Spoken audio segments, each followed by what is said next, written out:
Hi everyone, welcome to our channel Let's Learn Daily. இந்த வீடியோல என்ன பார்க்க போறோம் அப்படினா 12th standard lesson 2 current and electricity lessonல இருக்கிற 2 marks, 3 marks and 5 marks important questions தான் பார்க்க போறோம்.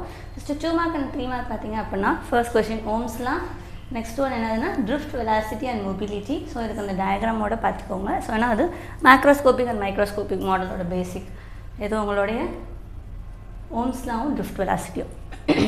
Next temperature dependence of resistance, அதோட சேர்த்து ஸ்பெசிஃபிக் ரெசிஸ்டன்ஸ்னா என்னது அப்படின்னு பார்த்துக்கோங்க. அதே மாதிரி டெம்பரேச்சர் கோஎஃபிஷியன்ட் ஆஃப் ரெசிஸ்டன்ஸ்னா என்னென்னு பார்த்துக்கோங்க. நெக்ஸ்ட் கிர்ச்சாஃப் ரூலில் Kirchhoff voltage rule, Kirchhoff current rule, இது ரெண்டும் இருக்கும். ஸோ இதுதான் நெக்ஸ்ட்டு வர்ற உங்களுடைய வீட்ஸ்டோன் பிரிட்ஜ்க்குரிய பேஸு. ஸோ அதையும் பார்த்துக்கோங்க. நெக்ஸ்ட்டு சீபேக் எஃபெக்ட்னா என்ன, அதோடைய ஸ்டேட்மெண்ட்டு, அது எதுக்கு அப்ளை பண்ணுறாங்க, அப்ளிகேஷன்ஸ். ஸோ இது ரெண்டுமே important 3 mark. Next Peltier effect, next Thomson effect. So இது எல்லாத்துக்குமே என்ன பண்ணுங்கள் அப்படின்னா டயக்ராமோடு சேர்த்து பார்த்துக்கோங்க. ஸோ டயக்ராமும் இருக்கும் வித் எக்ஸாம்பிள், ஓகேவா.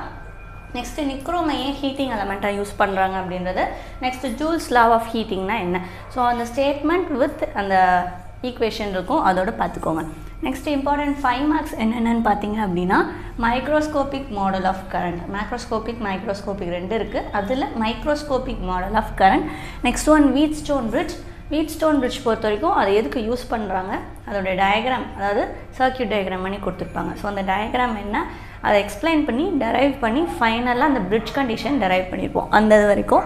நெக்ஸ்ட்டு பொட்டன்ஷியோமீட்டர்னால் என்ன, அது எதுக்கு யூஸ் பண்ணுறாங்க அப்படின்றது, கன்ஸ்ட்ரக்ஷன் அண்ட் ஒர்க்கிங் எல்லாம் தனித்தனியாக பார்த்துக்கோங்க. நெக்ஸ்ட் ஒன் என்னென்னா மீட்டர் பிரிட்ஜ். ஸோ இதுவும் அதேமாதிரி தான், யூஸ், கன்ஸ்ட்ரக்ஷன், அது எப்படி ஒர்க் ஆகுது, அதில் ஃபைனலாக ரிசல்ட் என்ன வருது அப்படின்றது எல்லாத்தையும் பார்த்துக்கோங்க. ஸோ இந்த கொஷின்ஸ் மட்டும்தான் படிக்கணும்னு இல்லை. ஸோ இந்த லெசன் ரொம்ப சின்ன லெசனாக இருக்கும், கம்ப்ளீட்டாக படிச்சுக்கோங்க. கடைசி நேரம் படிக்கிறவங்களா இருந்தீங்க அப்படின்னா அட்லீஸ்ட் இதை மட்டும் அது கவர் பண்ணிட்டு போங்க, ஓகேவா.